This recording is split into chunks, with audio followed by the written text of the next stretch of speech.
Here's the big challenge of life. You can have more than you've got because you can become more than you are. That's the challenge. And of course, the other side of the coin reads, unless you change how you are, you'll always have what you got. I have found in my experience that income does not far exceed personal development. Now, sometimes income takes a lucky jump, but sure enough, unless you grow out where it is, it'll usually come back where you are. Life has strange ways. If somebody hands you $1 million, best you become a millionaire quickly, so you get to keep the money. Otherwise, sure enough, it'll disappear. Somebody once said, if you took all the money in the world, divided it up equally among everybody, it would soon all be back in the same pockets. Incredible. Success is something you attract, not something you pursue. Success is looking for a good place to stay. So instead of going after it, you work on yourself. Personal development. See, the major question to ask on the job is not what are you getting? The major question to ask on the job is, what are you becoming? See, the big question is not what am I getting paid here? The big question is, what am I becoming here? Because true happiness is not contained in what you get. Happiness is contained in what you become. So that's our major subject for tonight, personal development. Of all the assignments Mr. Schoaf gave me at age 25, this was probably the most difficult. In fact, I'm still working on this one. I think it's an unending challenge to see what you can become. The next subject is called Basic Laws. And it's good to study the basics. And I call these basics primarily because they come from the Bible. Now, I'm not a theologian or a minister, and that'll be apparent. But Mr. Schoaf taught me that the Bible was a good textbook for ideas and stories and success equations, how to live the better life. I found out that was true. He also taught me that the Bible is as practical as it is spiritual, and I found out that's true. If you look at your bank account and your income and you're not happy, there's several places in the Bible to check to see what the heck's wrong so you can make the changes. And we're going to cover some of those tonight, called basics. Okay. The next subject is my favorite, setting goals. Mr. Schoaf taught me how to set goals. What a favor that was. One morning at breakfast, shortly after I met him, he said, Jim, let me see your current list of goals, and let's go over them and talk about them. He said, maybe that's the best way I can help you get a better direction started. And I said, I don't have a list. He said, well, is it out in the car or home somewhere? I said, no, sir. I don't have a list anywhere. He said, well, young man, that's where we got to start. He said, I can tell you right now, if you don't have a list of your goals with you, he said, I can guess your bank balance within a few $100s. Which he did. And that got my attention.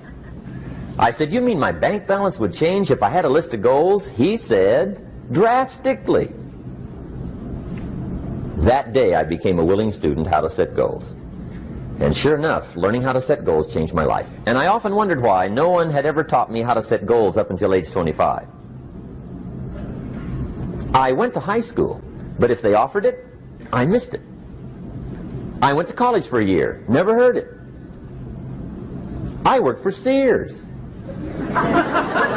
Really. And to my knowledge, Sears never taught it. Right? How to set goals. So here I am, age 25, married, my family's starting, I've been to college, I'm working, and I still don't know how to set goals. But fortunately, when I was 25, I met the man who taught me how, and it revolutionized my whole life. Economically, socially, personally, it's incredible. So I want to share with you tonight what Mr. Schoaf shared with me, how to set goals. It can be a life changer. Okay. The next subject is the negative part of the seminar. Life is part negative, so we got to talk about the negative. And this subject is called diseases of attitude. Diseases of attitude. There's a lot of things that can wreck your chances to do well. We live in a rather dangerous world, so you got to be not only wise, you got to be careful. Now, attitude diseases are just as bad as physical diseases, right? High blood pressure, heart trouble. I mean, a lot of things lace your chances to do well. So you've got to be careful. And attitude diseases are deadly. I mean, they'll destroy all the good things you start. Okay? So we'll go through those attitude diseases, how to spot them, how to look for them, what they are, and the cure. And I'm a pro on these because I've had them all, so I can give you excellent advice on these. Now, the last subject we're going to consider tonight is called the day that turns your life around. The day that turns your life around. And under this subject, we're going to talk about the emotions that can change your life. Human beings are emotional creatures, and emotions are powerful for life change. Now, of course, emotions are so powerful they can go either way on you. Emotions can either build or destroy. So you really have to employ emotions properly. We call civilization the intelligent management of human emotions. If you can intelligently apply your emotions in the right direction, no telling what can happen. Could turn your life around one day would be sufficient. So we'll talk about those. Okay. Now that's a lot to cover in one evening, but we'll keep at it here and see if we can't get it all done. I'd like to have you now jot down the theme of the seminar. Every seminar should have a theme, I guess. We've got one. It's on some of our literature if you happen to notice it, but if you didn't, for your notes, here it is. The theme of the seminar goes like this: the major key to your better future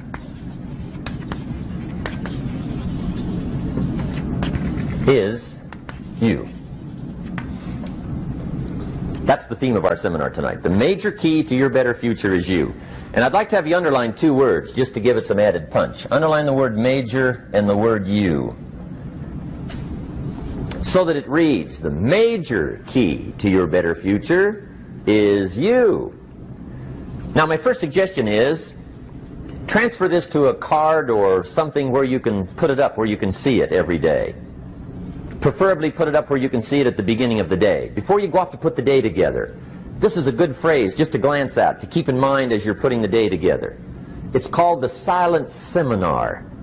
If you'll just let this talk to you during the day, I found it to be tremendously helpful. The major key to your better future is you. For a big share of my life now, I didn't have this one quite figured out. Among a lot of things I didn't have quite figured out. Many things used to puzzle me back in those early days. I used to wonder why two people could work for the same company, one make twice as much money. Now, see, that used to puzzle me. And maybe they were the same age, graduated from the same school, live in the same community, work for the same company, with the same products and the same services. They've got the same traffic, the same problems, and one makes $1,000 a month, the other one makes $2,000 a month.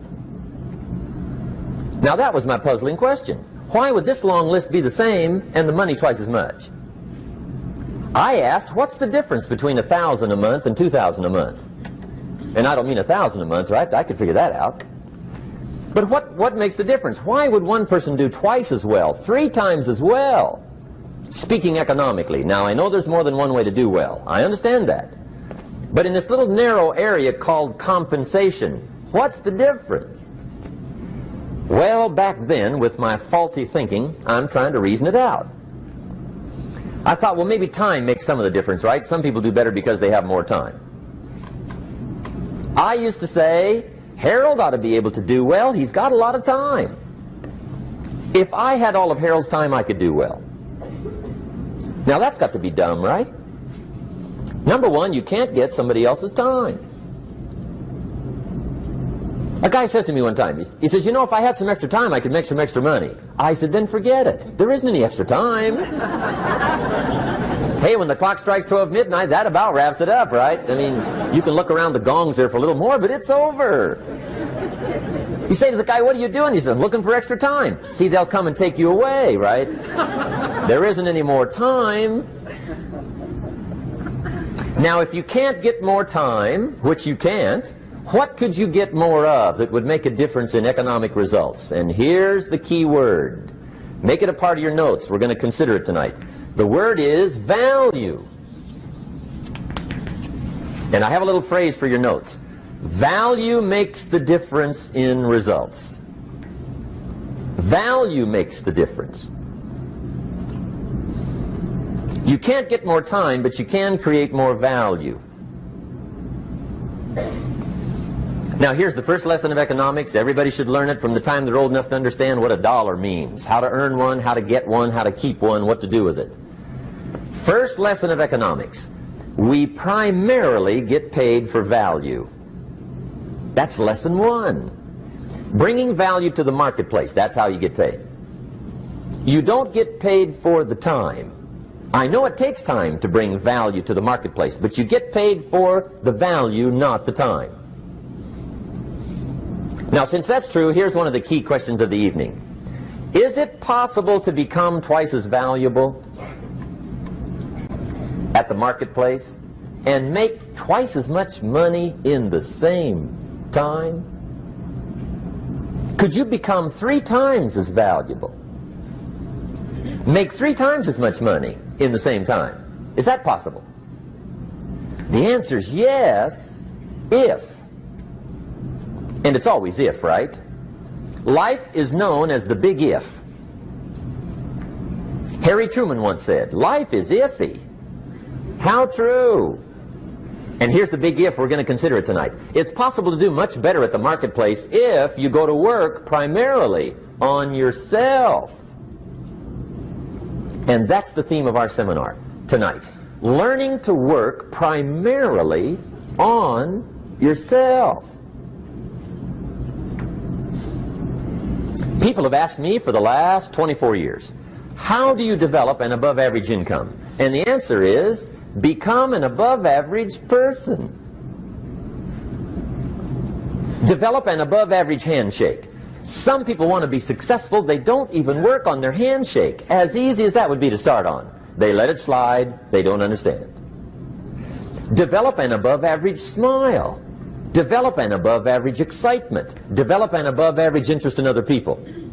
Develop an above average intensity to win. See, that'll change everything. Probably one of the most frustrating experiences in life is looking for an above average job with above average pay without becoming an above average person. It's called frustration.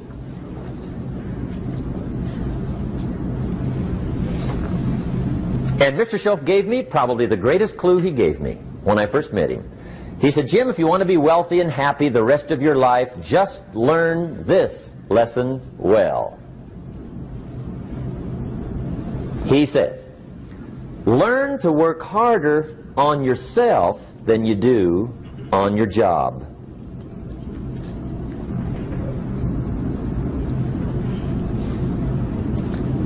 Then Mr. Schoaf gave me probably one of the most important clues among so many things he taught me, but this was in those early days. Mr. Schoaf was very kind, but he was also very abrupt. And he had these interesting questions to ask. I'm giving him a little rundown one day on how things hadn't worked out for me. He said, Mr. Rohn, I've got the answer for you if you will listen carefully. And listen carefully I did that day and for the next 5 years. If somebody's wealthy and happy, you gotta listen. He said, Jim, I've only known you a short time. But he said, it's already my honest opinion that for things to change for you, you've got to change. That wasn't quite the answer I was looking for. But that's the answer he gave me, and I pass it along to you on this warm summer evening in Anaheim, California, 1981. For things to change for you, you've got to change. Otherwise, it isn't going to change. Before I met Mr. Schoaf, I used to say, I sure hope things will change. Right? That seemed to be my only hope. If it isn't going to change, I'm in serious trouble. And then I discovered it isn't going to change, so I'm in serious trouble.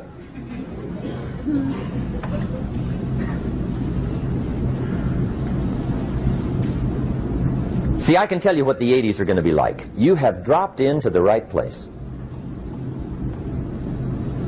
I did a seminar one time for Standard Oil executives and management in Honolulu. And we're having a conference one day on this big conference table.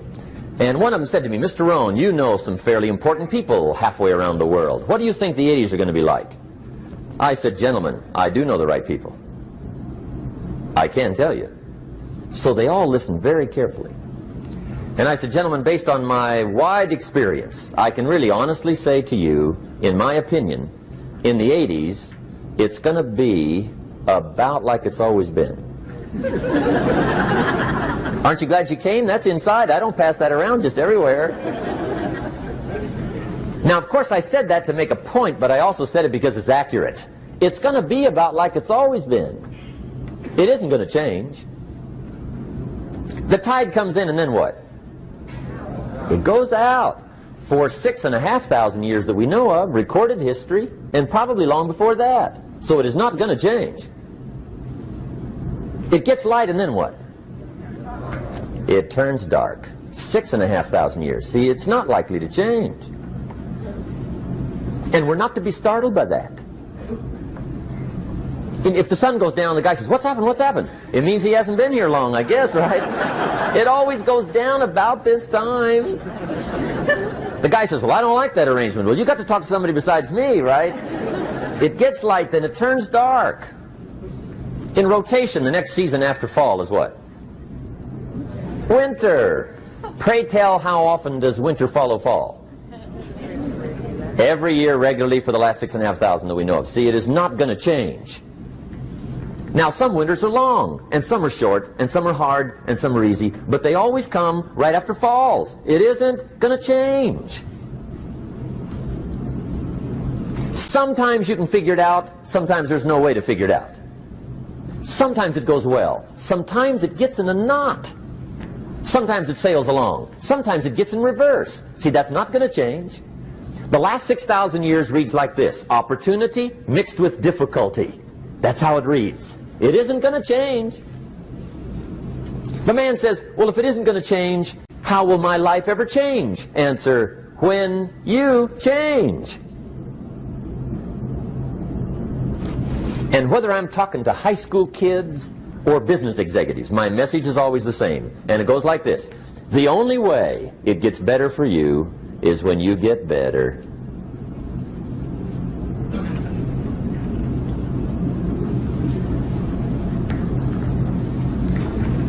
Let me give you the 4 major lessons in life to learn. Here's 4 majors.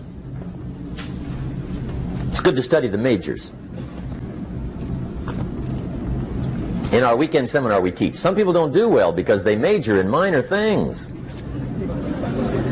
You've got to be on the lookout. At the end of every week, end of every month, you've got to check, make sure you're not spending major time on minor things. We go through that whole series. Majors and minors.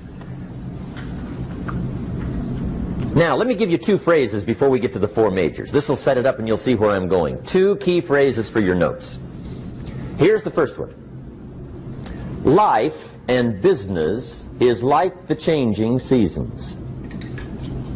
That's the first phrase. Life and business is like the changing seasons. One of the best ways to describe life, it's like the seasons. Frank Sinatra sings, life is like the seasons. Now here's the second phrase. Very important. You cannot change the seasons, but you can change yourself. You can't change the seasons, but you can change yourself. And see, that's how life gets better for you, not by chance, but by change. Now, here's the 4 major lessons in life to learn. I've got my first book finished. Came out a couple of weeks ago. This is in it. The 4 major lessons in life to learn. Here they are. Number 1, learn how to handle the winters. That's lesson 1. They come right after falls with regularity. Some are long, and some are short, and some are hard, and some are easy, but they keep coming. You must learn to handle the nights. They come right after days. You must learn to handle difficulty. It comes right after opportunity. You must learn to handle recessions. They always follow progressions. For the last 6,000. See, it isn't going to change. The lesson you must learn is how to handle it. And there's all kinds of winters, right? The winter when you can't figure it out. The winter when it all goes smash. The winter when it turns belly up. The winter when it won't work, when you've run out of money and you've got a broken heart. See, those are winter times. There's all kinds. Economic winters, social winters, personal winters. When your heart is smashed in 1,000 pieces and the nights are unusually long, your prayers seem to go no higher than your head. It's wintertime. Barbara Streisand sings, "It used to be so natural to talk about forever, but used to be's don't count anymore. They just lay on the floor till we sweep them away. You don't sing me love songs, and you don't say you need me, and you don't bring me flowers anymore." A song of winter. But see, the disappointments come. Those are normal. That's part of life. But the question is, how do you handle it? How do you handle the coming winters and the disappointments and the down times? Well, you can't get rid of January by tearing it off the calendar. But here's what you can do. You can get stronger, you can get wiser, and you can get better. The winters won't change, but you can. And that's how life changes for you. See, before I understood, when it was winter, I used to wish it was summer. I didn't understand. When it was hard, I used to wish it was easy. I didn't know. And then Mr. Schoaf gave me a part of his very unique philosophy when he said, "Don't wish it was easier, wish you were better." See, that triggered my whole life change. Don't wish for less problems. Wish for more skills. Don't wish for less challenge. Wish for more wisdom. That's the key. So that's lesson one. Learn how to handle the winters. Here's lesson two. Learn how to take advantage of the spring. That's the second one. Spring is called opportunity.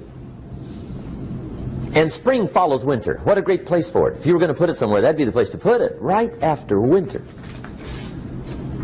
And pray tell, how often does spring follow winter? Every year with regularity, 6,000. You can almost count on it. See, opportunity always comes. Days follow nights. Isn't that terrific? Opportunity follows difficulty. But here's what you must learn to do. Underline these two words in that key phrase. Take advantage. Underline those two. You must learn to take advantage of the spring. See, just because spring rolls around is no sign you're going to look good come fall. You got to do something with it. In fact, you have to get good at one of two things in life. Planting in the spring or begging in the fall. Or get somebody to do it for you. See, those are about the only alternatives. Now here's what else you must do. Take advantage of the springs quickly, because there's only a few. Just a handful of springs have been handed to each of us. They don't come forever. Life is fairly brief. So you got to read every book you can get your hands on what to do with your springs while they're here. And take advantage, they soon run out. The Beatles wrote, "Life is so short." And for John Lennon, it was extra short. But life is brief. Elton John sings, "She lived her life like a candle in the wind." It's brief. So whatever you're going to do with your life, you got to get at it. Don't just let the springs pass. Here's the third major lesson in life to learn. Learn how to protect your crops all summer. You got to take care of what you start. Sure enough, as soon as you've planted your garden in the spring, the busy bugs and the noxious weeds are out to take it. And here's the next bit of truth. They will take it unless you prevent it. And that's the third major skill to learn. You've got to learn to prevent the intruder from taking all the good you start. It's one of the challenges. Here's two key phrases under number 3. First one, all good will be attacked on this planet. Maybe not the next one we get to, but on this one, all good will be attacked. Every garden will be invaded. Not to think so is naive. And here's the second phrase. All values must be defended. Political values, social values, community values, family values, marriage values, friendship values, business values. Every garden must be tended all summer. Third major lesson. Now here's number 4. Fourth major lesson in life to learn. Learn how to reap in the fall without complaint. Learn to reap come harvest time without complaint. Take full responsibility for what happens to you. It's one of the highest forms of human maturity, accepting full responsibility. It's the day you know you've passed from childhood to adulthood, the day you accept full responsibility. And another note, learn to reap in the fall without apology. Without apology if you do well, and without complaint if you don't. That's maturity. I used to have that long list of reasons why I wasn't doing well. To explain. You've got to explain, right? Otherwise you're going to look bad. I used to have this funny list called Reasons for Not Looking Good.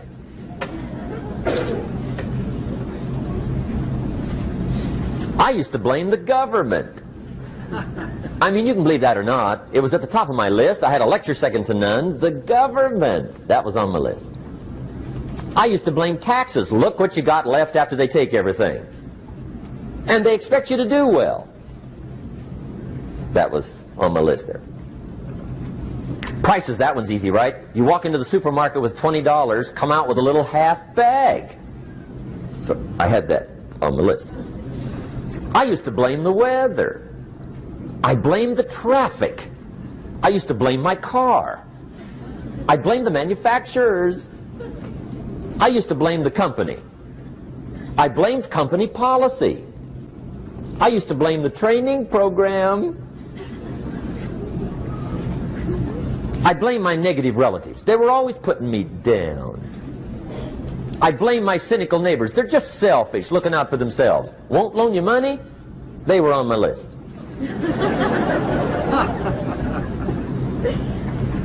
I used to blame the economy. I blamed the community. That's a pretty good list for not doing well, isn't it? I thought it was good. I'll never forget one day, Mr. Schoaf was very kind, but he was also very blunt, and this was no exception. And I'm glad he was blunt. There's a lot of things I'd have missed if he hadn't have been blunt. One day, with sort of a curious look on his face, he said, "Jim, just out of curiosity, tell me, how come you haven't done well up until now?" Excellent question. I thought, well, so I won't look too bad, I'll go through my list. And this list I just gave you, I put that on him. And he was very patient. He let me go through the whole thing, the government, the weather. I went through this whole thing. When I finished, he looked my list over very carefully. He said, "Mr. Rohn, big problem with your list. You ain't on it." How brilliant.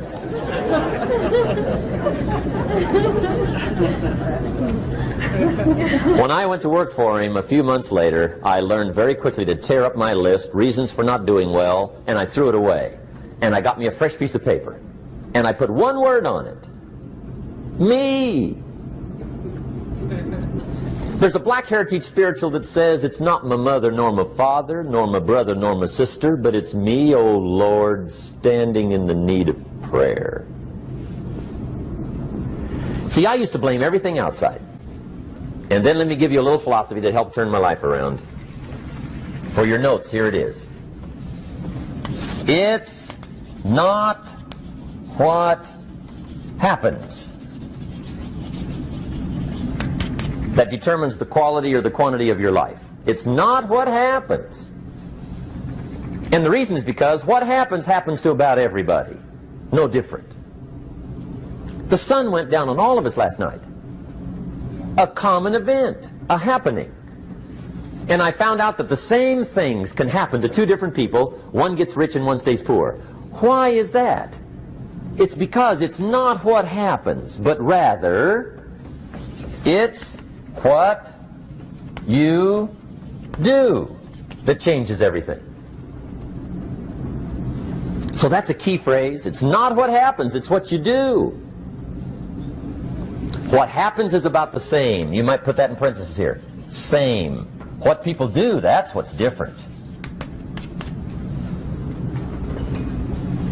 Anything can happen, right? Everything can happen. I've heard all the stories. I've been one of the stories. Hey, we could all tell stories all night long, right? Happenings. Anything can happen. Have you heard of Murphy's Laws? Anybody here heard of Murphy's Laws? Okay, most of you have. Murph had these laws. One of them was, if anything can go wrong, it will. That's one of Murphy's Laws. He was not one of the great positive speakers of the day. But anyway, it's still true though, right? Anything can go wrong, everything can go wrong. For sure. I've fallen out of the sky so many times. Once to the tune of a couple of million. Devastating. Took me a while to survive that one. Now, it wasn't all that much, but it was all I had. Right? I mean, that's when it's much, right? When it's all you got. If you got 3, 2 go, you got 1 left, you ain't looking that bad. But when it all goes. Has anybody been there when it all went? Anybody? Come on, the rest of you liars. Go ahead. Hey, we've all been there, right? When it all went. Of course, it used to be a long time ago, right? When you ran out of money, got to 0, you were all through. Heck, now you can whistle right on by 0, right? I mean, they will bury you. That's what they will do.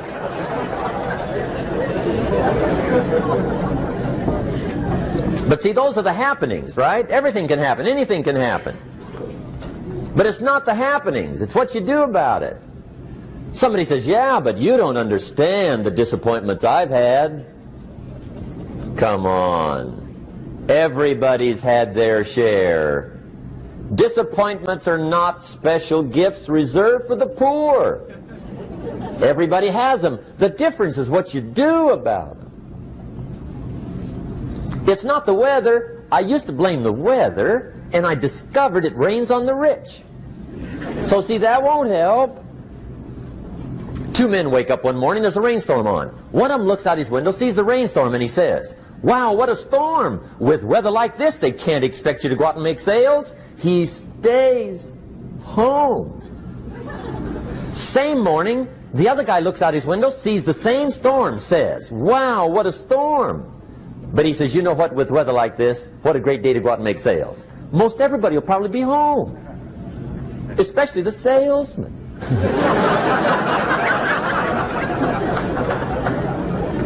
See, that's the difference in how your life works out. It's not what happens, it's what you do. So here's one of the key questions of the evening. Starting tomorrow, what are you going to do that'll make a change in your life's direction?